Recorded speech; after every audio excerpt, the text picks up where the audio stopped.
dam, we'll see. It may, certainly in the case of Myanmar, for example, there was a pushback against what China had been doing from '88 until 2015. So maybe it will happen in other places as well. Steve? Sure. So 3 comments. I'll try to take each of them fairly quickly here. First one, in terms of transparency, just a general comment that I think it's very important at the negotiation stage with these deals for Latin American countries to really push back with China. And the extent to which we do see greater pushback for environmental awareness or sort of indigenous rights in places like Ecuador, it's a slow process, but I do think it makes a difference, right? And comparatively too, I think in terms of transparency, even with things like interest rates on loans, we've had within Latin America sometimes public officials actually resigning because the interest rate loans were too high. That does bring attention, right, to that kind of thing within the business and economics community. So again, I think the onus is really on Latin American countries. In terms of strategies, U.S. strategies towards China's investment in Latin America, we've seen 2 different kinds of strategies. We've seen the Tillerson-esque kind of strategy with commentary from the former Secretary of State, for example, last year, that basically in a Q&A invoked the Monroe Doctrine, right? Essentially saying that, hey, the Western Hemisphere, right, is the territory of the United States. From a sovereign perspective, this does not play well within Latin America. Doesn't do us, the United States, any favors from a political capital standpoint. Comparatively, there's been another series of overtures that I mentioned at the end, which is very recent, which is the BUILD Act, saying, okay, we're gonna use OPIC. A year ago, there was talk of closing down Export-Import Bank, et cetera. Now it's saying, let's use these institutions to compete. We're capitalizing OPIC, $60 billion budget. They can go into equity financing now. They couldn't before. That's an effort to compete. My reaction would be more competition, right? More of that kind of policy is far more effective in terms of offering Latin America development opportunity, as opposed to some of these broadside overtures which don't really resonate well within Latin America. Final point, in terms of, essentially, hey, beware, right? China might ultimately get thrown out. There are risks, right, from the creditor side. Certainly that's the case. I think Venezuela highlights those risks. And the irony, I think, to some extent is, yes, you have Washington talking about debt trap diplomacy, but China should be worried about the mispricing of investment risk, right? And what we saw in Venezuela, there's been very good investments in Latin America. There's investment in an Argentine railroad where it's a country where 90% of transport cargo ends up going on the roads and highways. That railroad is a terrific idea from a development perspective. But other projects in places like Venezuela that have gone bust, right? Investments in railways, we never saw the railway projects, right? And so there's certainly, from a creditor standpoint, some important risks here, just as there have been in a region like Latin America historically for creditors. Thank you. Two minutes more Kyle has given us, so 2 more questions I can take if you have. Yes, sir. Do I need the mic? Yes, you need a mic. Be good to have a mic. Thank you. So my name is Jack, and I'm a 3rd-year undergrad on other school. So my question is for Professor Starling. So when you look at the indebtedness of the Southeast Asian countries, do you consider some of the international factors? For example, I would say the majority of the loans that Chinese policy banks are giving out are in the form of dollar. And from the year of 2016 to 2018, the Fed has been increasing its interest rate steadily, which just makes the debt of these countries grow exponentially without China doing anything. Do you factor these sort of things into our research? Thank you. One more? Well, no, oh yeah, there's something.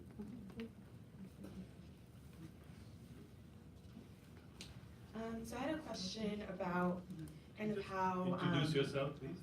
Hi, I'm Funke Aderonmu, and I'm just a DC professional, but with an interest in this conference. But I had a question around, and this is open to both of you, but just thinking about China's initial non-conditionality policies, but how it's also kind of starting to pivot to supporting more private ventures. I was thinking, how does this impact kind of the global political economy and thinking about the rise or growth of more like autocratic or kind of more state-controlled economies versus economies that are more liberal and privatizing? Where do you see, if how China's strategy is changing and evolving, how that also might impact changing political structures. Thank you. Maybe you could Sure. start. Yeah, I'll give you the last word. So one thing that we've seen in a long time for research in China, Latin American developing countries, from historically very prominent people such as Dominguez and Shamba, has been that China does business with everybody, right? Partisan politics aside, they'll engage in business. I think what I've seen in Latin America is China will pivot based upon the local environment, right? So it's more likely to use commercial banks, private procurement, when the local market governance or local governance ends up being more market oriented. In places where maybe the investment's more extractive and sort of the legal code tends to have a heavier role for the government in business relations, you then see a more prominent use of state-to-state relations, right? So yes, they're diversifying, but the bulk of the relationship is still state-to-state. So essentially what I find is based upon the country, they're changing the tactics, right? So they're very incremental in that way. One quick point about interest rates as well, US interest rates, is an aside to correlations that have been running.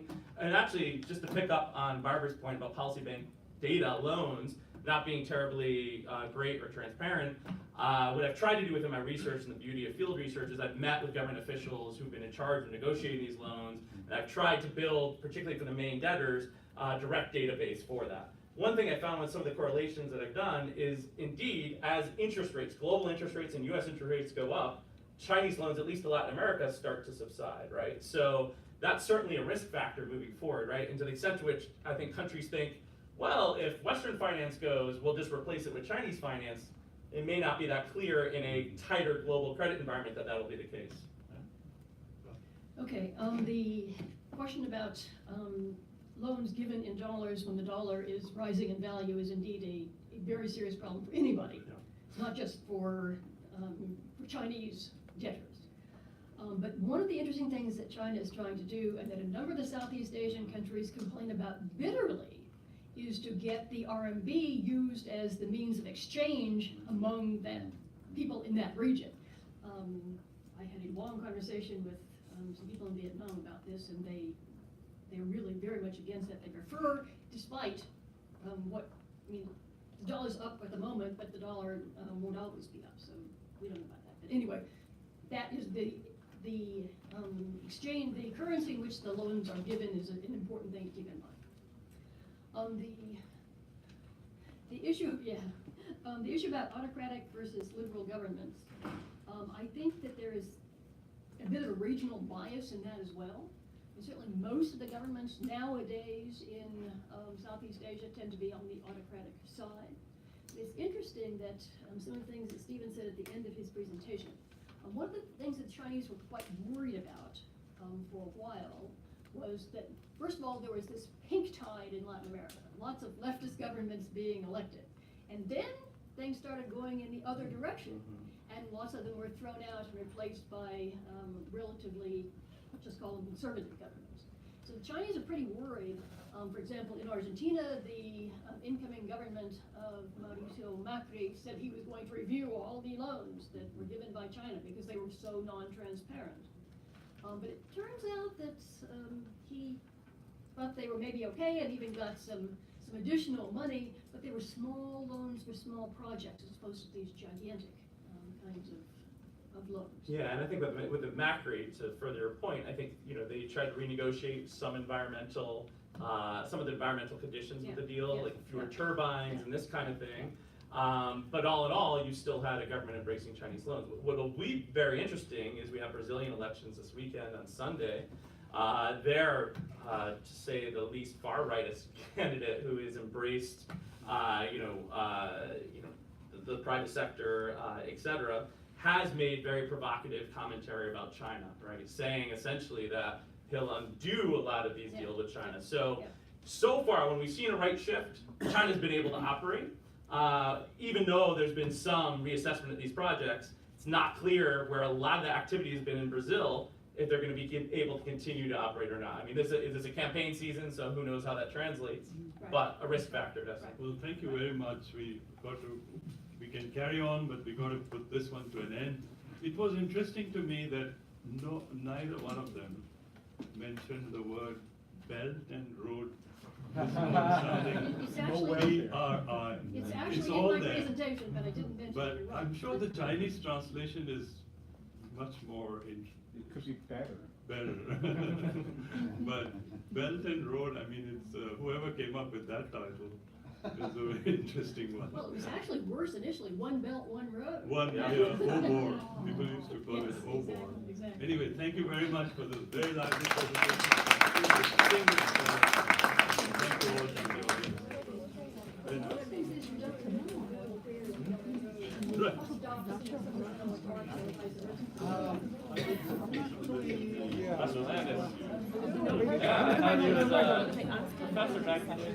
How you doing? Good to see you. How's everything? I do not. Yeah. I'm here. I'm a professor here. No pressure. Let me introduce you to my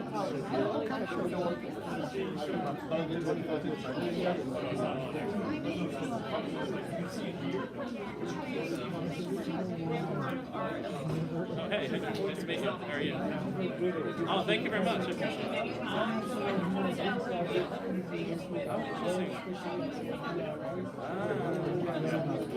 Oh, terrific. Oh, that's great. That'd be great. Yeah, we can kind of compare.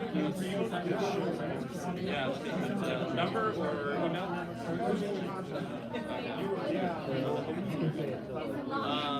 Yeah, that'd be terrific. Yeah, I got it here. There's my phone.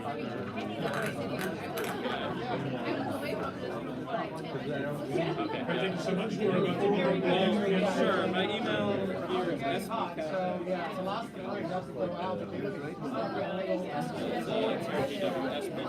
So BKAPLA at GW. B as in boy. Bernard. Kaplan, KAPLA at GW. We're going straight in. Yeah. So it's Hello, everybody. There we go. Yeah, right? Good afternoon, everybody. My name is Yao Pan. I'm currently a visiting scholar at IEP at GWU. I also did my PhD here, so it's great to come back. So throughout this day, it's been a busy day, and I've learned a lot. And we have been talking about issues at the macro and country level or at the firm level. Now at this last session, we're going to switch gears and move on to Barbara? something that's more related to Chinese people's daily life, that is the functioning of local labor market. Chinese labor market has several unique features.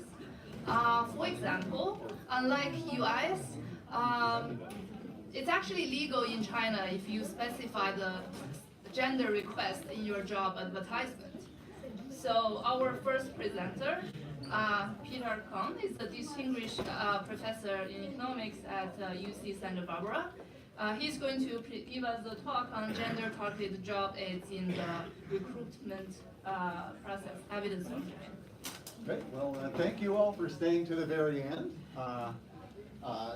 As was mentioned, we are moving on to the labor economics session, and not nearly as exciting as China-U.S. trade tensions. But one thing labor economists do a lot is that we study gender differentials in things. And today I'd like to talk to you about an aspect of gender differentials in the labor market that perhaps surprisingly has almost been ignored by the research community. And this particular aspect was in fact inspired by a visit that I took to China, and I went to a job center in the city of Shanghai. And as we've already said, this is the practice in job ads when you're advertising for workers of explicitly requesting workers of a particular gender. Now, first thing to say about this is not a specifically Chinese topic. If you go back to the United States before 1974, when it was essentially outlawed, it was commonplace here. So here's an ad from Chicago Tribune in 1962. I don't know how many of these you can see, but the first thing you should notice is that there were separate sections in the help wanted section for men and women. So this is the men page. And within those, you obviously have very explicit requests for reliable married man. Must include picture. Very common also is age limits, men over 40 preferred, and clearly want a driver who's between 21 and 25. Just to get even coverage, this is from the ladies section of the employment section. Here, your job is to attend press parties and act as hostess. The employer has a smartly furnished office.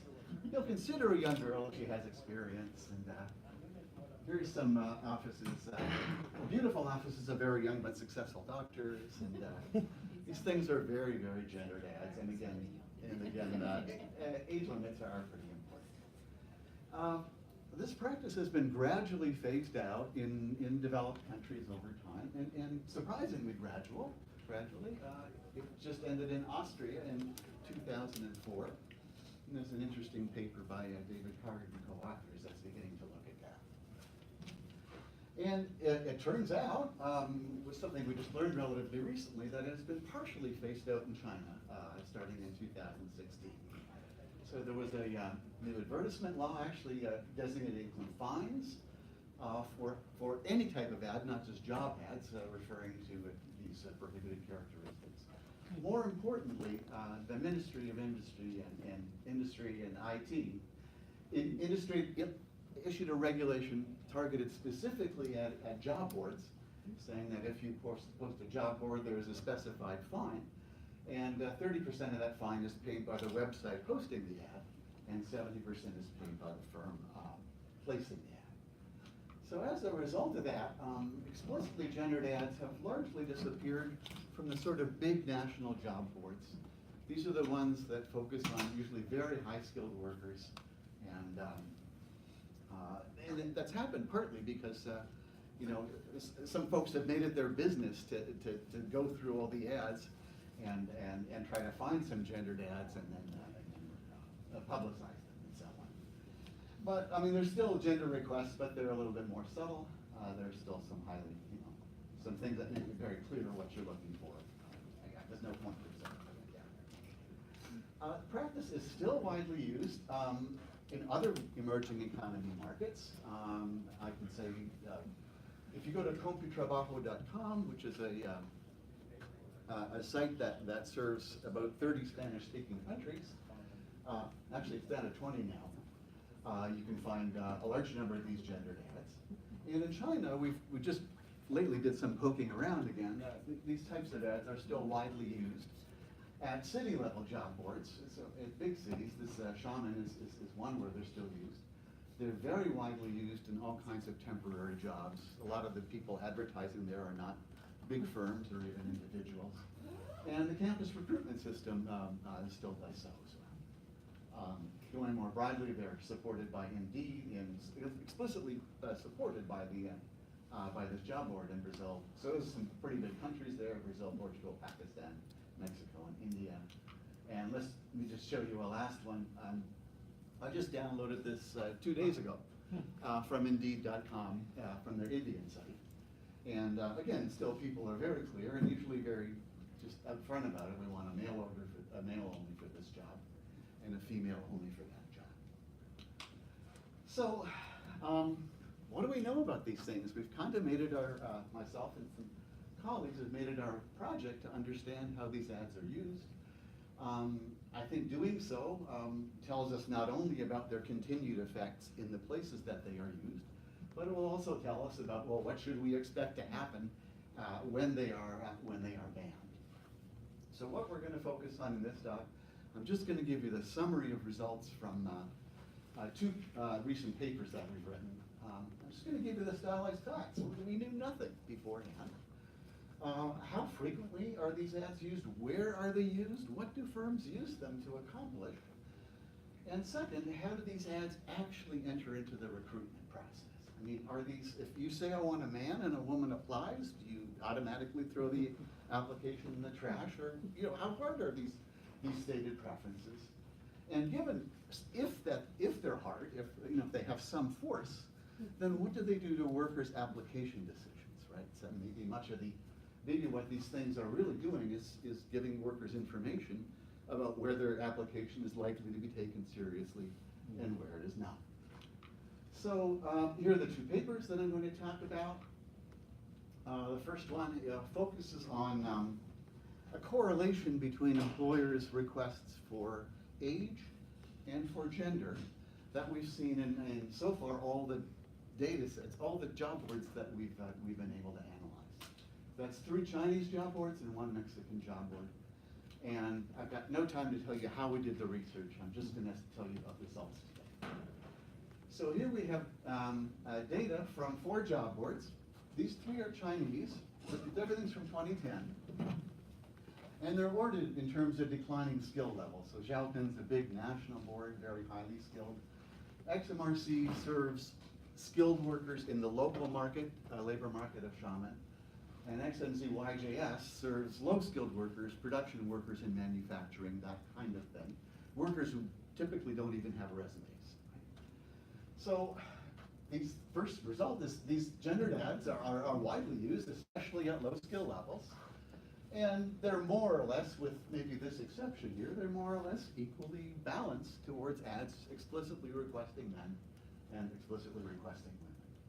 The top of the skill distribution, 10.5% of ads make a gender request.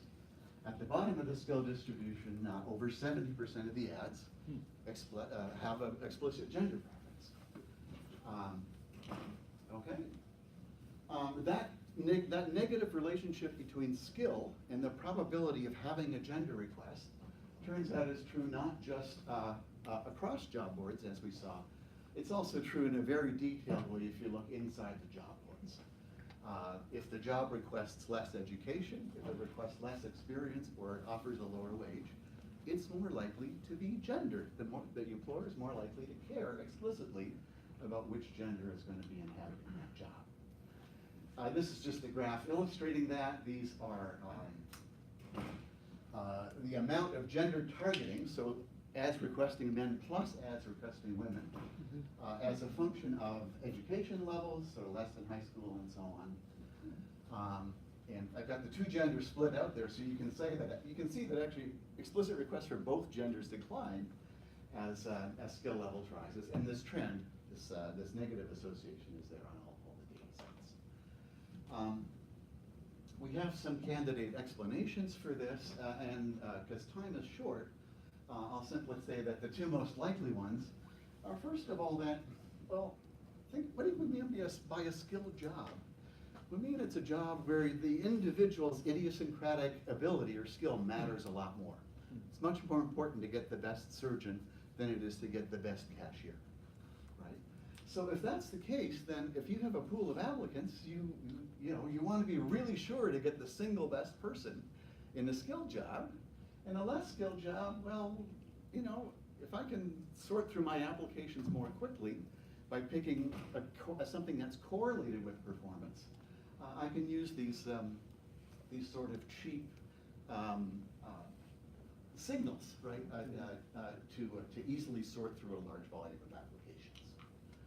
Result 3, is this about some firms lacking men and some firms lacking women, sort of an employer taste or employer discrimination story?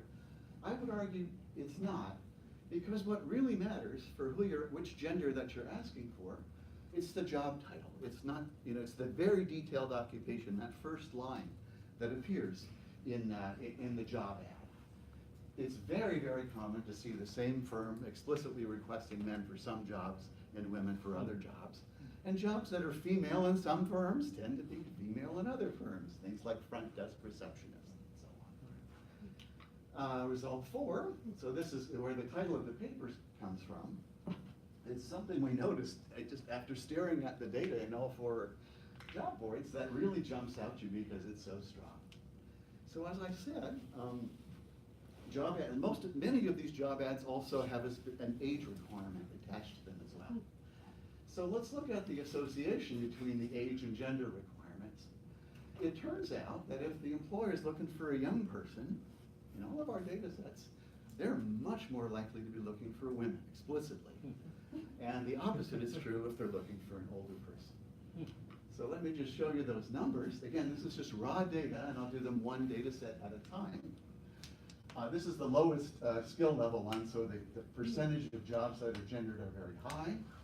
Under 25, if you're looking for under 25, the requests for women outnumber requests for men about 1.5 to 1. As you go up the age range, it completely flips. Now requests for men outnumber requests for women by more than 2 to 1, 2.5 to 1. One quick comment, the reason we don't go beyond 45 is the highest age that we look at. The reason we don't go past 45 is nobody ever requests workers over 45 years old in these data sets. So I don't know what that says for me. Here's the same result in the 4 other data sets, and you can see it's just there very strong. This is flipped. Here you got more than 4 to 1 in favor of women, right, at the young ages, and 5 to 1 in favor of men at the old ages. Here, Xiaopin is the national one, serving highly skilled people, so the overall level of gendered ads is lower. But again, you know, the age of person they're looking for is a good predictor of the gender that they're looking for. This is also, you know, survives a lot of statistical controls. What explains it? So most of this paper is pushing at sort of just trying to understand a little bit more where this is coming from. It's much more correlational than causal, but what we can do, because we have really detailed measures of the duties, these job titles that the employers are looking for, we can code up all the words in the job titles, and we put in a dummy variable for every possible word that appears more than, I think we picked the 500 most common words in the job titles, something like that. What words are associated with requesting men? What words are requesting with requesting women? And how does that change in the mix of duties with age explain this factor? Turns out that if the ad is looking for women in sort of helping jobs, which this is just 3 words. If you see clerk, assistant, secretary, very high chance they're looking for a woman. That accounts for 27% of this age twist. Customer contact does as well. Front desk is a huge one. Administrative occupations. These are all sort of explaining why firms seem to want, you know, young women. Why do they want older men? Well, part of it is managerial jobs. If the job says I'm looking for a senior manager, very likely it's also going to say I'm looking for a man, explicit. A little bit more on why they're looking for these young women. These requests for young women, this is the XMRC data set in China. Requests for young women are highly correlated with explicit requests for beauty. I don't think I have time to flip through that. I have the 10 most common ways to request beauty on this slide. I'll show you that at the end. Yeah.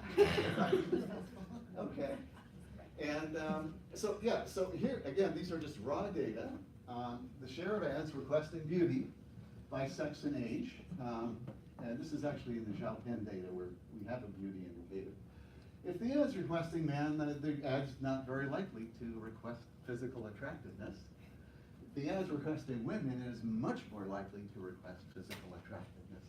And if it's requesting women under the age of 30, almost half of the ads say that we'd like you to be beautiful, we'd like you to be attractive. So part of the story turns out to be an explicit employer, you know, search for good-looking young women in certain types of jobs, like front desk assistant, secretary, and so on. Mm-hmm. Here's the same graph in the Mexican data set, the Compu Trabajo.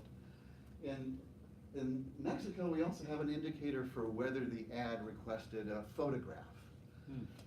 We don't have that in China because it's pretty much ubiquitous to put in a photograph, so it doesn't have any additional information. But in Mexico, again, if you know, you want photographs from women much more so than from men, and especially from young women. You want to see what these ladies look like. Okay, so we've accounted for 65% of the age twist with those observables. The rest is kind of left over. And you could count that as unexplained. I think we can say a couple additional things about that. There's some evidence that this part of it, plus even within a really detailed job category, as we're looking for older workers, our tendency to request women goes down, our tendency to request men goes up. It appears to have something to do with the employers care very differently about marriage and parenthood among male employees versus female employees. It's a good thing for men to be settled and be married and have kids. And it's not. It's the opposite for women. So here's the evidence in favor of that. Only one of our data sets, it happens to be the Mexican one. Do we have information on explicit employer requests for marital status? They're relatively uncommon, as you can see from these numbers. This is 1.2% of the total. But look at what when you see them, look at what they say. If the ad is requesting men, it's much more likely to be requesting a married person. So among ads requesting men, requests for married people outweigh requests for single people by, let me say 6 to 1, since I can't do the math fast enough. And for women, it's the other way around. If you're looking for women, chances are much higher that you're looking for a single person than for a married person. So that's one piece of evidence. The second piece of evidence comes from China. And what we've done here is we've taken the female share of gendered ads, and the ads that express a gender preference, as a function of age on our 3 job boards, and we've made them comparable because they're very different skill levels. We've re-weighted them to have the same educational mix as the city average at that time, and the Shaman average at that time. And we've plotted that against, just from the census, the share of women who are still single at every given age. And this is just that same curve with a 2-year lead, the argument being that, well, you're not going to hire somebody who's going to go off and get married within 2 years. So these things kind of coincide, but not really. The share single sort of, leads the change in employer requests for women relative to men. If you redo that, and instead put the share who haven't had their first child yet, that's the blue curve, it's beginning to look really good. Right? So we have kind of a natural experiment in China here that we don't have in a lot of other countries. A very large share of 5 minutes. Very large share of Chinese women have their one child in a pretty short age range, basically between 26 and 30. And that is exactly the age range at which employers stop explicitly asking for women in the job ads. So it's circumstantial. The age twist does not coincide with women force labor force withdrawal. It's not that. Let me move on, because I have only 5 minutes, to the second paper, so I can give you a little bit of a taste of that as well. So, it's only in one of our data sets, unlike the others, we have, I think, a really nice opportunity. Here, instead of just scraping jobs off the web, we got internal data from the job board, and we were able to get, for a 6-month period, not only all the ads that were posted, but all the resumes who applied to the ads. We have that matched up. And we also have an indicator of which employees got called back to. So it's an indicator of success in the hiring process. I don't have time to explain how we got that. It's based on the use of the job board's internal messaging system. So what are the questions we're going to ask here are, well, so what? Maybe these requests don't mean anything. They're just like, maybe workers ignore them. Maybe firms really aren't serious about them. Well, how are these gender requests, are they actually reflected in who ends up getting hired for the job? We don't have hired, we have callbacks, so it's close. If they are reflected in who gets hired for the job, well, how? it could happen through two processes. It could either be that lots of women apply to men's jobs and get turned down, never get a call back. Or it could be that people just avoid applying to places that request the opposite gender. So we call those two processes enforcement and compliance with the employer's request. And I will quickly give you the descriptive results from the paper, and then we'll have to stop. So if an employer requests a man, what are the chances that the person he calls back for an interview is male? In other words, successful job applicants are male. 96.3%. So we call that gender matching. So it appears that what they're asking for is very closely related to who they end up calling back for interviews. Numbers slightly lower for women, but overall about 95% of callbacks to gender job ads are of the requested gender. All right, well, what about this compliance thing? Now instead of callbacks, let's look at applications. Well, it turns out that there's a lot going on there too. Almost as much, 92.6% of applications to female jobs are female, and a similar number for men. So it looks like one of the big reason why the employers are hiring people of the requested gender is because that's who ends up applying to the job. It's beginning to look like these ads operate through the self-sorting process of the workers. What about enforcement? So there's some interesting issues here about self-selection. You know, what types of people end up applying to jobs requesting the other gender. But the overall descriptive statistics are that there is some enforcement. It is probably less than I might have expected, but I guess my priors were pretty flat, right, when I started this project. If you're a woman, if you're looking at jobs requesting women, yes, women have an advantage in getting called back to those jobs, but it's only 25%. In jobs requesting men, yes, men have an advantage there. It's considerably bigger in percentage terms. So neither of these is like lexicographic. It's not like you're out if you're the wrong gender, but the penalty for being, quotes, the wrong gender is much higher for women than for men. All right, so then we do a little decomposition. Where does this gender matching come from?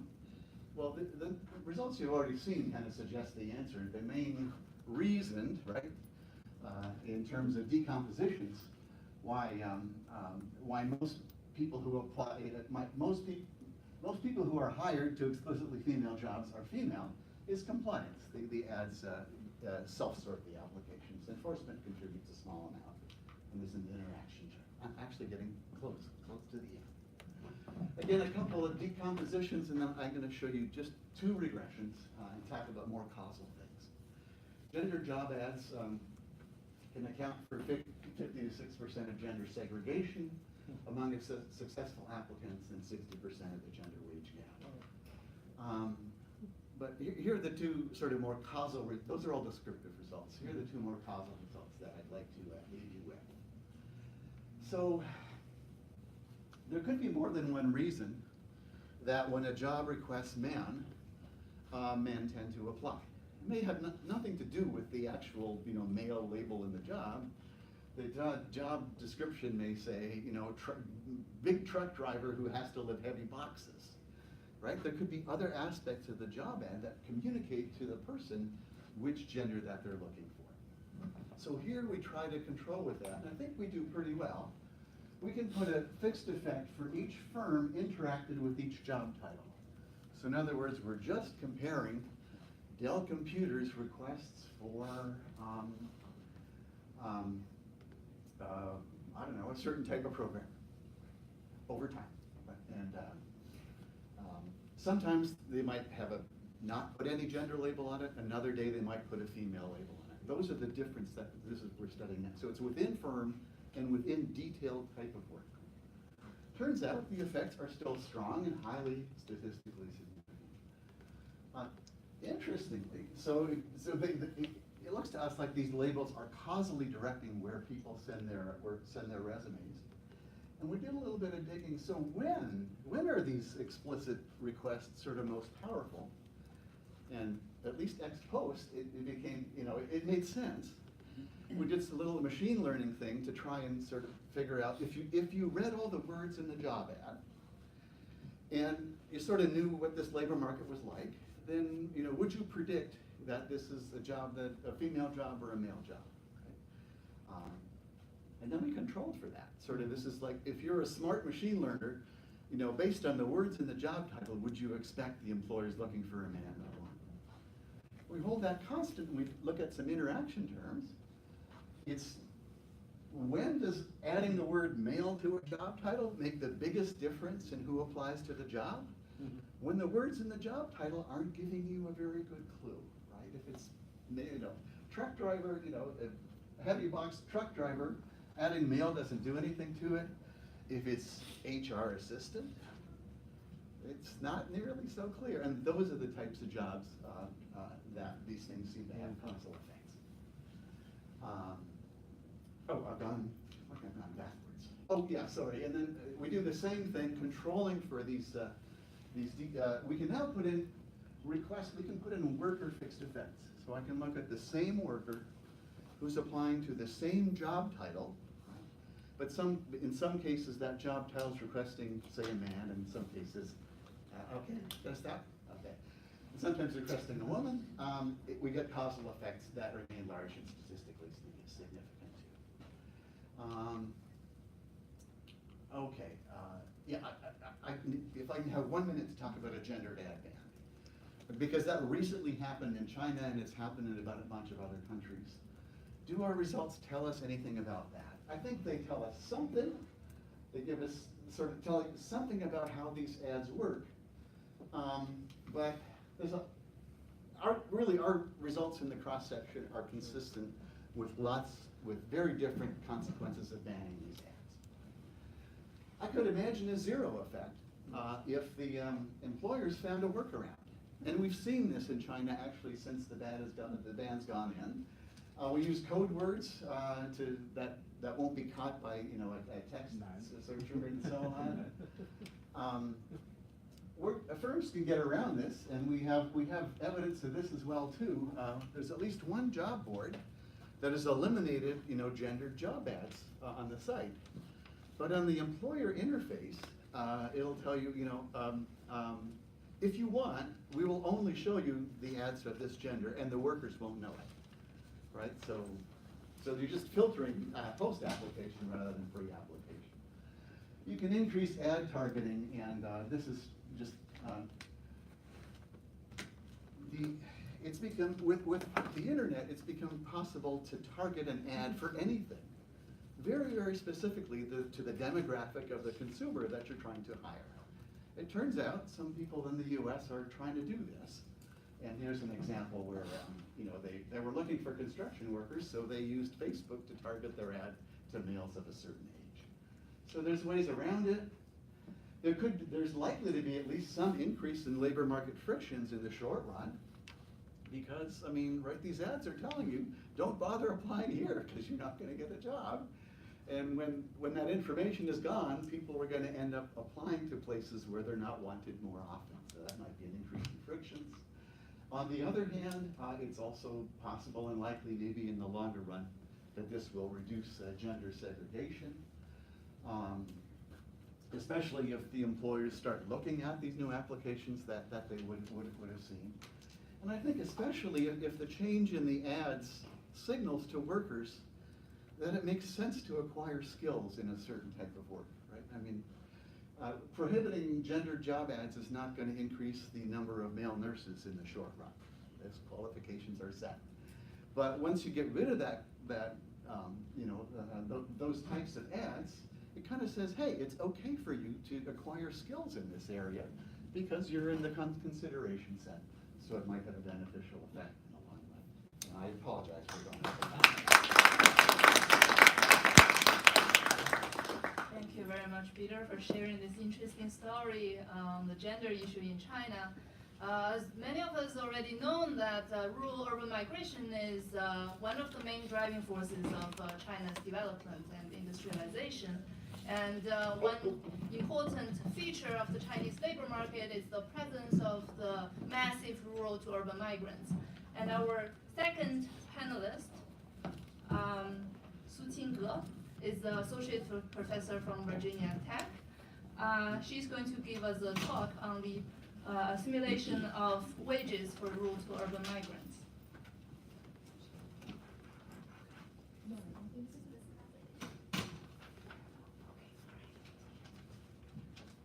While we're putting on the slides on the screen, so again, thanks to the organizers for inviting me. It's a great pleasure to be at this great conference, and also, thank you for everybody to stay, so late, for the last session, last paper.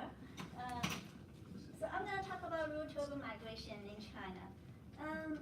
So this sort of like kind of the first paper I have, like a much larger research agenda. So what I'm really interested in is like thinking about this, large rural to urban migration in China. So it is estimated that more than 200 million people, live and work in places where, other than where they register their hukou. I'll be more specific about what hukou is. And then majority of them are rural to urban migrants, okay? More than 70% of them.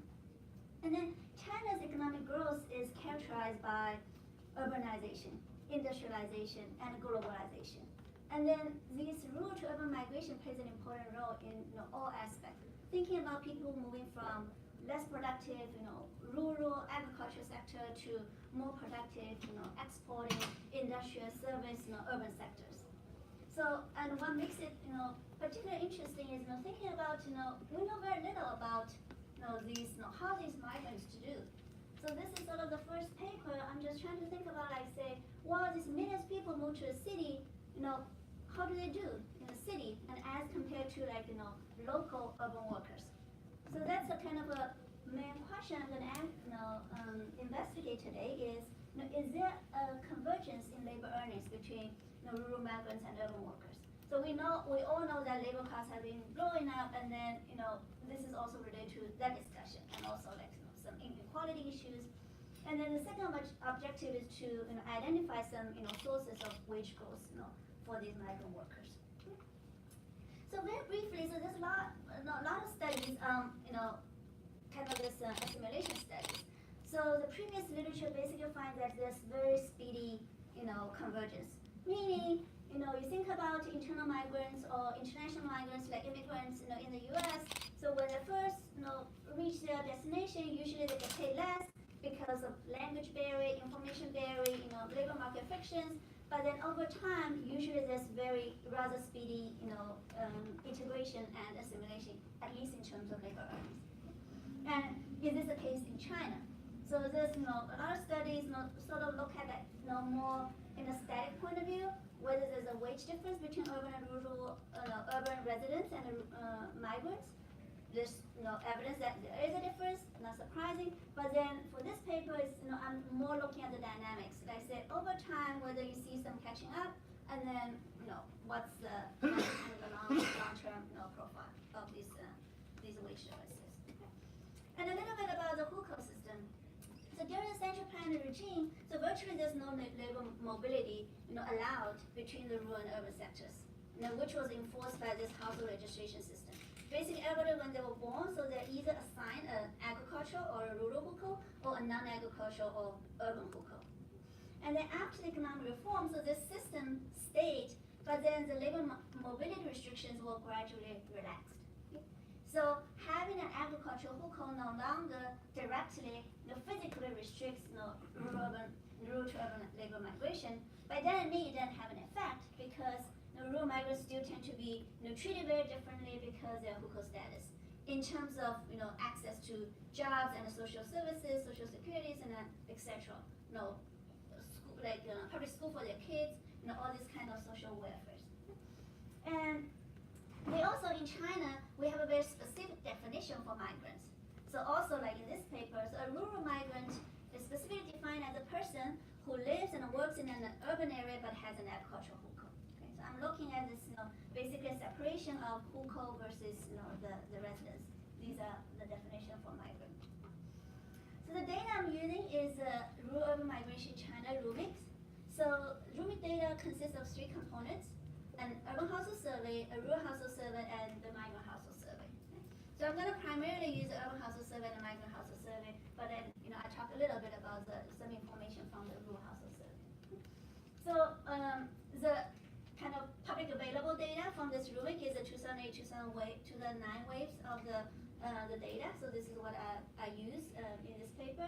So the original 2008 migrant household survey and urban household survey sample, they cover about 5,000 migrant urban households. And then I construct two samples using this data. So the first sample is what I call a cross-sectional sample. So I basically combine the 2008, 2009 UHS and MHS, and then I look at full-time workers. So most of the workers in China are full-time workers anyway, so that's not an important restriction. And then I'm going to look at their real hourly wage rate in 2008 yuan. So we have information on monthly labor earnings and then also monthly hours. So then, we derive the hourly wage. And then we have about like 11,000 migrant and urban observations in this data set. Okay. So first, just we very quickly look at these the differences. Okay, role differences.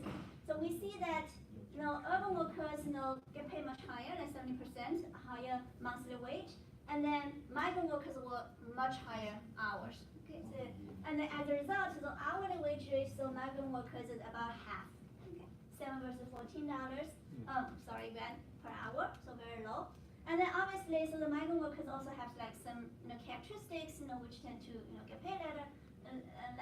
They have average, they're less educated, they're younger, so they're less experienced, and then they're more likely to be males.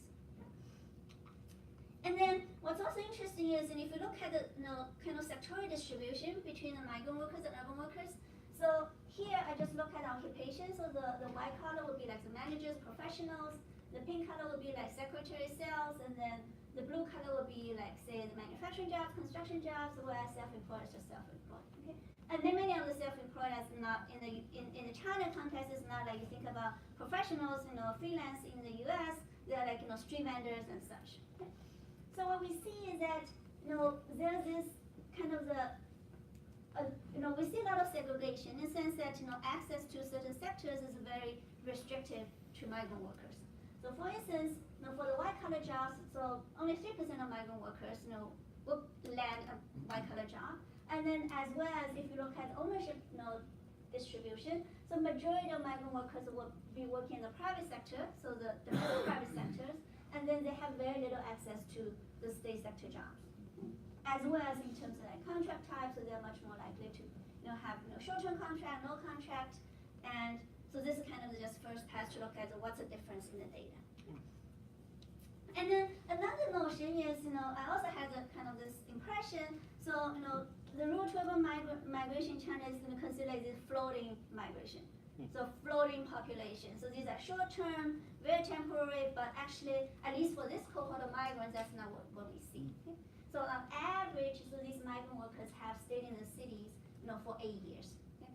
So you see, like actually many of them, almost 30% of them stay in the city for more than 10 years. Okay? Even though majority of them will be still like kind of, new migrants. And then, to study some of the wage dynamics of the migrant workers themselves, so it requires a longitudinal information. But even though the rulemaker's design was designed as a longitudinal survey, but then since we only have 2 years, it's really not much variation. And on top of that, there's a large attrition between 2008 and 2009 because of financial crisis. Okay? So what we did is, the migrant household survey, fortunately, so they have retrospective questions to migrants on their first jobs after migration. So they have like information on, labor, monthly earnings, hours of work, occupation, ownership, and like, most of these variables we're interested in, we actually have information on the first job. So what I'm gonna do is just construct this sort of a movers panel. So I have information on their first job after immigration, and then their current job either in 2008 or 2009. And then, so for this little migrant panel, I have like more than 4,000 individuals. Okay. So this is to look at this kind of wage growth and job transition for this migrant panel. So first of all, if you look at you compare this migrant panel, the current job characteristics, they are almost the same as the total sample. Okay, so its selection is that kind of sample selection is not a big concern here. So what's interesting, what I want to point out is that we do observe a lot of wage growth. Okay, so from 4 yuan to 7 yuan an hour, but then we see very little sectoral reallocation. So, for instance, like what color job, 2% to 3%, nothing. So they have very little access to this, white collar high paid jobs. And then state sector job, again, nothing. Not much change, so about 10%. Again, so they have stayed in the city for on average 8 years. Okay, it's not a short time. And then the only thing maybe since they're improving is that so maybe some job security improvement. So the moving from like short-term no contract job to like more permanent jobs. So the framework I'm going to take is very simple. So the study is primarily descriptive.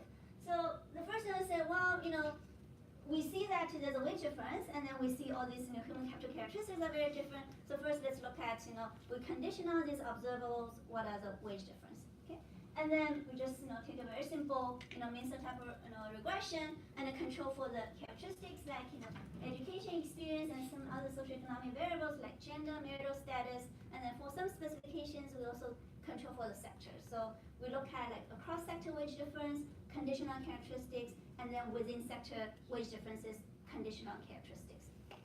So the coefficient on this MI would be a migrant dummy, would be just capturing the average migrant and urban wage differentials conditional on worker characteristics. Okay, very simple exercise. And then the second regression I'm going to run is that it's well established in the literature. So for these for the migrants, so the experience they have in the destination, city, country, whatever, is the return can be very different from the experience they had back in their home, the origin. Okay? So I introduced this additional variable, what we call year since migration in the regression. Okay? And then so this little twist, so we have a different interpretation for the coefficient on this migrant dummy. So this, what is this now means is this the conditional characteristic or sector affiliation, migrant urban wage differentials when they first arrive in cities. Okay? Because when basically year since migration is equal to 0, so this is the initial difference. So then compare these two, we can sort of get a sense about some dynamics. Okay, so very simple exercise. So this is the first result. Okay? So remember the unconditional difference is about 50%, 49%. So conditional on the characteristics, so the difference reduced to 37%. Okay? And then many of these differences actually due to the sectoral sorting. So the urban workers get to access these high-paid, white-collar job, state-owned center jobs. So also if you control for these, sectors, so the wage difference, goes down to 25% within sector conditional characteristics difference. And then the third column, so we control for this year since migration. So what we see is that when they're first in the city, so the wage differential actually was larger. So it's 46% as compared to 37%. Okay? And then also it's interesting to look at this coefficient on year since migration. Basically, so initial difference was very large, 46%. So as accumulate more city experience, so this wage difference goes down. Okay? So this has a positive, and a significant, coefficient, but then this effect goes down over time. So there's some catch up initially, but then slower and slower. And then you can do a simple calculation. You see that the difference is minimized around like 14 years in the city. Okay? And then in the long run, it persists. Okay? And then so the last column is simply just a within sector, same story. So this is kind of the baseline result. Okay? So there's this 49% wage differential, and then conditional characteristics goes down to 37%. Within sector further goes down to 25%, and then we have this sort of the convergence or catch-up story. Whether there's a simulation, so initially there's some assimilation evidence, but then there's no full integration or full simulation in the long run. Okay? So, and then, so the next thing I'm going to show you is that I basically say, well, maybe is it driven by a certain group of migrants? Okay? So we look at like male and a female. So the first graph, like male versus female, single versus married, and different education level and different region. Okay? So same story. Okay, and then we also see some like interesting gender difference. Like for instance, so females seem to be able to integrate better than males. Single people seem to do much better than married people. But here, because single people, usually has been staying in the city for a shorter period of time, so there might be a little bit, bias there. And then also what's interesting is that the less educated people. So if you look at the initial difference, so the more educated people, so they're relative to urban people that do better, but in terms of integration or like catching up with comparable urban workers, actually the least skilled workers do better. Okay, so they have a larger demand. I think it's like consistent with some of the Peter's previous research. And so this is essentially see, well, this is not driven by the composition or it just crossable for all types of migrant workers. And then the next question is that, well, it might be just all driven by the functional form because you assume this quadratic form. Okay, so I show you that here I sort of do like more for each additional year since migration, I estimate the effect separately, not to look at this. These are the red dots. Okay, so a little more like a non-parametric, and then you see like the profile stays. Okay, so it's not driven by the functional form. Then you get this kind of hump shape. Okay? And then some alternative specifications.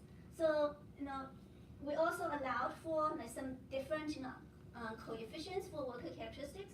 So in the previous specification, we just said, well, we pull the urban and rural together and look at this, return to education, return to experience, assuming that the same for the rural and urban workers. But then in the alternative specification, we allow the different coefficient for these characteristics. So we're trying to explore some of the kind of sources of this wage differentials. Okay? Then also there's this idea that this whether there's a convergence or non-convergence is all driven by cohort effect because we're essentially looking at a cross-sectional sample. Okay? So we also control for cohort effects, and then we also include age at first migration because there's also evidence that age at first migration affects how fast you can simulate in the local labor market. So this is the result. Okay. So I'm sorry it's a lot of numbers, so I just try to point. Cannot reach the top. So the first one would be, so if we look at the return to the characteristics, so the migrant workers have much lower returns. Okay, both in terms of like say return to education. So the urban workers each additional year return to education is like 8.8%, whereas the rural workers is like 5.2%. Okay? Much lower. Okay?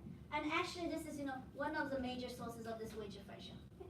And then also there's the second specification control for the sectors. Okay? So the sector premium or the sector also is lower for migrant workers. Okay? And then the third column we control for cohort effect. So cohort effect doesn't really matter. And then the third specification we control for age at first migration. So age at the first migration matters. Okay, so the younger you migrate, the better you integrate. But then it doesn't affect the big picture. The main picture is still going to be, we're looking at these, these coefficients. Sorry. So it looks a little bit surprising the first row over there. So we have the migrant coefficient actually is a positive. So this is because we're looking at this reference group. So this is a reference group as the female with 0 years of education, 0 years of experience, and then in the West, and all this. So this group actually does not really exist in the data. Okay. But the point is that so the least educated people actually do better relative to their urban counterpart. The reason being the return to education is much lower for migrant workers. Okay. And then so the second point is I want to make is like these profiles, and again these coefficient. This interaction between years since migration and the years since migration square is this hump shape. Okay? So let me just show you some simulations. So again, here I just show you some simulations, conditional some kind of reasonable characteristics. So looking at allowing for this differential coefficients on the characteristics, how this urban rural wage differential will look like over time. Okay? So what we see is the overall profile stay the same. That's the first message. So the gap is minimized between 10 to 15 years, but then in the long run it persists. And then second is the less educated people tend to do better, again, this is all relative to comparable urban workers, okay, for migrant workers. And then, female tend to do better than male, and then single people tend to do better than married people, okay, in terms of this, economic integration or assimilation in China. I think I already said that. I'm gonna just skip. Okay. And then some concerns, okay? So then you say, well, is it all driven by return migration, okay? Because I only can follow the people who are, in the city, okay? Because I only observe a cross-section, okay? So we did a little bit of work on that. So, one story is like, is this like a less successful migrants more likely to move back? And then there's some evidence I looked at, we looked at like the rural household survey, and then, picked out those people who, claim that they have migrated before and then now in the rural villages. So they tend to be slightly less educated, okay? And then we also looked at like, their self-reported reason why they go back. And it seems like primarily it's not, economic reasons. So they say, well, I need to take care of some family business, or like take care of like, kids or, elderly in the family. Okay. And then, so we did like a little bit of work and it seemed to be pretty robust, but then, the subgroup analysis we did also show that at least, if the return migration is primarily on the observables, we take care of that. So, condition on these observables, we still observe these, this general pattern. And then another concern, of course, is that, there's also, hukou conversion is difficult, but then, people do, some people, do manage to convert their hukou agricultural to non-agricultural. Okay? So this is, I look at, all the samples in the urban household survey. So they all have the urban hukou living in the urban area, but then they also report whether they had ever got a hukou conversion. Okay? Unfortunately, I do not know when they converted hukou. Okay? So, and then I compare them, I split sample, I say, well, I look at, people who never had a hukou conversion, basically they were born with the urban hukou, and then people, who had ever converted their hukou for whatever reason, they go to college, got a job, and then convert their hukou, or the land, got purchased by the government and give the hukou, and et cetera, So, and then what I see is that it was striking that you look at the last two columns, they're exactly the same. Okay? So it seems to indicate like, these, migrant workers, as we define, they don't have the local hukou, they cannot assimilate. Whereas, once they give them, the hukou, there's full assimilation. Okay? So, and then, so obviously I'm not talking about any causal effects here, but I provide some suggested evidence. This hukou system may still be the major obstacle for the economic assimilation for the migrants in China. And then I have the last couple of minutes, so I'm gonna just show you like, another part of the study is like thinking about, well, we see this, initial catch up, and like, migrant workers, wage growth, so what are the sources of this, wage growth? Okay. So I do a very simple, kind of analysis thinking about the wage difference between, current job and the first job, and then it could be because, the characteristic changes, especially, over time, workers accumulate more city experience, then they may have some sectoral, transition. What are the contribution of these in terms of like characteristic change? And then what is the contribution in terms of these, coefficient change? Basically returns to characteristic change. Okay. Very simple decomposition. So I'm gonna look at like the price effects, basically changes in returns to characteristics or sector premiums. So those changes in betas. And then the experience effect, basically, the rural migrants accumulate more urban work experience. And then the occupation effect, so there's occupational, maybe the mobility, up the occupational ladder. So we don't see anybody really moving to the white collar job, but we do see some people moving from like blue collar to pink collar jobs and to self-employment. Okay? And then finally, there's some, thinking about some reallocation effects, they move like across different ownership type and then contract types. Okay? And then here's the result. So for all migrants, so majority effects actually is driven by the price effect, okay? And then followed by the effect of like accumulating, local experience, and then some effect on occupation transition very small, and then also like reallocation effect is very limited. Okay?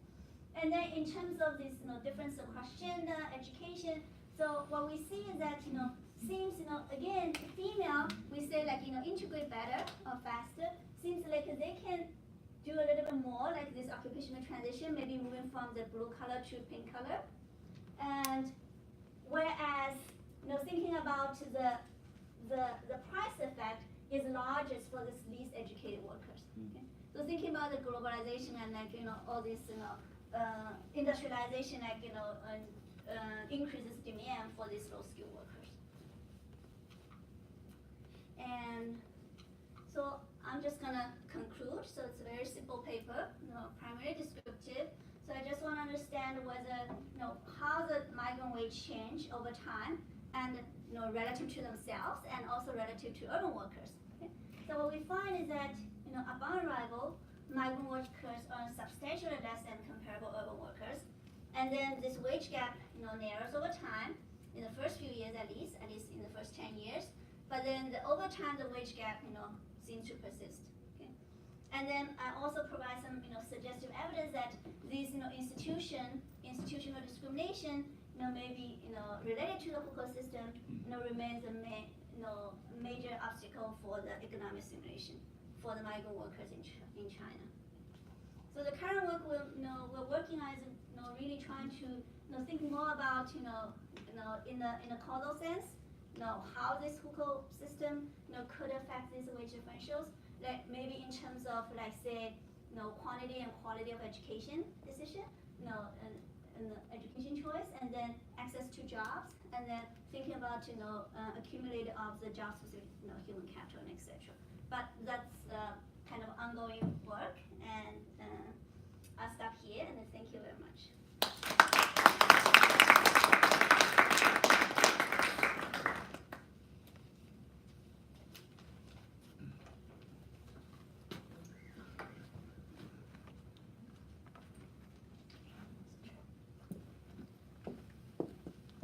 Now let's take questions from the audience. I have several questions, but I will ask after this.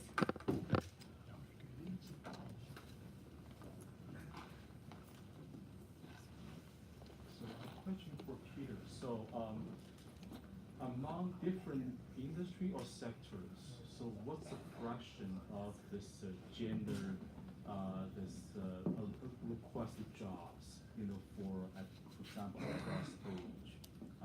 The reason I ask this question is different industry or sector may request the job, for example, brain versus brown, conventional versus unconventional. So that's something I'm very curious about.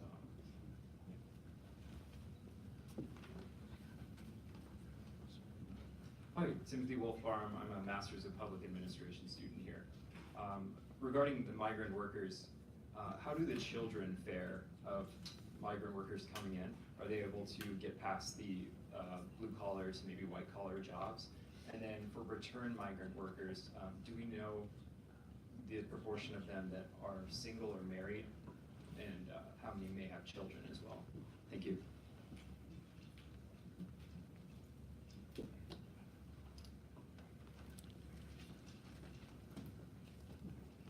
I do have a question about migration worker, and do you actually, in your data, can you distinguish whether they are actually temporary worker? I mean that actually they do have a family in the original place, and they just themselves just went the other place, just work a couple of years, and then just intend to go back. I mean, can you distinguish in your data so that they would just work temporarily so as to just send remittances? Yeah. Okay, so this is also a question about migration. So I'm just thinking that the education obtained in rural areas would be different in terms of quality from education obtained in urban areas. So even if you use the same education, it means different things, which might contribute to persistent differences in labor outcomes. So have you looked into that and any way to control for that? You can ask one more question and then. What's the importance of marriage, particularly across Hukou? I'm sorry. Marriage between Hukou people, so especially males with the local ability to get services, but females coming in from outside, and then getting married in the urban area. That could explain the assimilation more rapidly if there were a large number of people getting married. I don't know if it's more than 5 or 10%. Can we start from Peter? So I think I only got one question. Industry and brain versus brawn. It's a very good question. We have much better data on the job title and the occupation that's requested than the industry, although we can control for firm fixed effects. And all that is in there. Concerning brain versus brawn specifically, it's there, but it's a very small part of the story. For example, in one pass, we just went through the data and threw out every possible job that could possibly involve some physical aspect to it. And on the Xiaopin data, that's not very many, and all the same results are still coming through. So, and I guess related to that, the biggest amount of gendering is at very low skill levels. So it could very well be that at low skill levels, the men are getting the strength jobs and women are getting the dexterity jobs. So in that sense, at lower skill levels, our different physical endowments may be playing a role. A few questions, great questions, thank you. So the first question about children's education. So I may have missed it, but so in this sample, we look at basic migrants 16 years and above. So especially we don't want complicate the study because regarding education choices. So in the kind of the follow-up study, so we're actually trying to look at the variation in terms of age at first migration to see, because let's say if a kid migrate to the city at age 8, so he or she might just work at education in the city, and then look at say versus another kid migrate at age 16, they already finished their schooling choices, and how the difference, where the difference come from. Okay, so that's a good question. So and then we have some some variation we could explore in the data, and then regarding the return migration, so I don't have the numbers top of my head, but I believe the people with who are married and with children are more likely to return. But so again, I don't have the numbers. I don't have exactly the elasticity. And then the second question regarding whether we can distinguish temporary worker versus permanent worker. Unfortunately, the only information we have is years since migration. Basically, when you last, when the first time you move into the city. Okay, so we cannot, we can only look at this, how many years they have in the city. Actually, we don't even have information how long they have stayed in this current city. So we only have the information, I said, when they first leave, migrate to the city, and then we have the current, the 2008 or 2009, information. So unfortunately, we are not able to, kind of distinguish, temporary versus permanent migration. But I have looked at the census data. So census data basically, from 1982, 1990, 2000, 2005, and then in the census, so what they have is that they ask, people whether they have, migrate at least for 5 years. So if I just use that cutoff as kind of looking at the short-term versus long-term migration, so the trend is that, the migration itself becomes more long-term. Okay, so there are more and more people, stay in the city for at least 5 years. Okay, and then they're also more rural tour, more increasing number of urban to urban migration. But that's we cannot identify in this cross-sectional data itself. Okay? And then the third question regarding school quality, another great question. So we obviously thought about it, but no, we don't have that information. Okay? So the prior is that probably some of this differences in return to education could be just because the school quality is very different. Because these rural migrants, they come from the villages, so they go to the local schools, and then the quality is much worse than the city schools. So, but unfortunately, we don't have that information.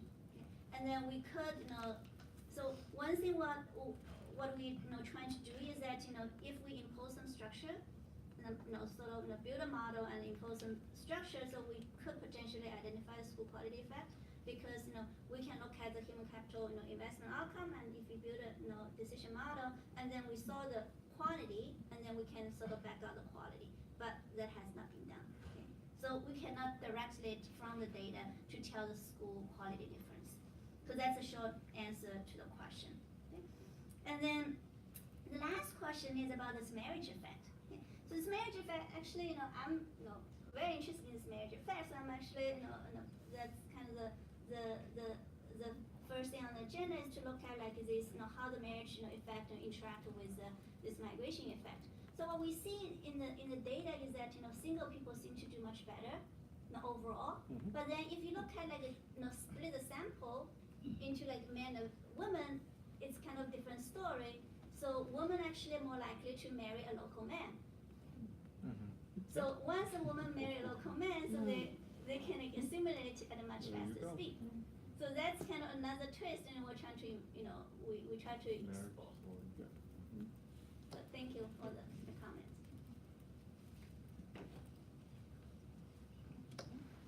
What others? Suchi, so you have that is the size of the city actually a matter? Yes, I've looked at that, so it doesn't really matter. Yeah. And since we're on the theme of marriage, in the U.S., up until 40 years ago, if you were married, you'd have to give up your job, maybe more like 50, 60. Sure. And so, except if you were in specific jobs. So it becomes very natural to expect that the social norm of women after marriage not having the right of a job would impact even in future years after that social norm goes away. And it strikes me that in some of the countries that you're looking at, that norm could have been there as well, and it may have only more recently gone away and be impacting, in fact, creating some of the results that you found. I'm wondering if you could comment on that. Yeah, I think you're absolutely right. That's part of the story.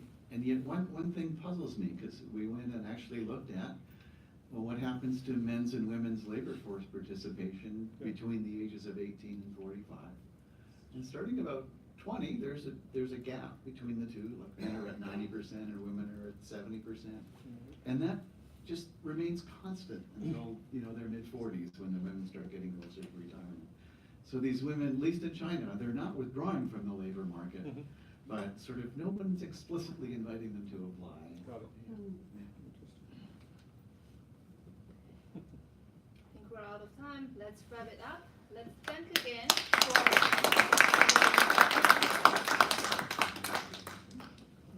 I just want to thank everyone for coming and for staying until the very end. In fact, it's actually an hour behind the scheduled end. So I really appreciate all the speakers and moderators, and welcome everybody who have joined us today. And we look forward to your continuing interactions and engagement with us.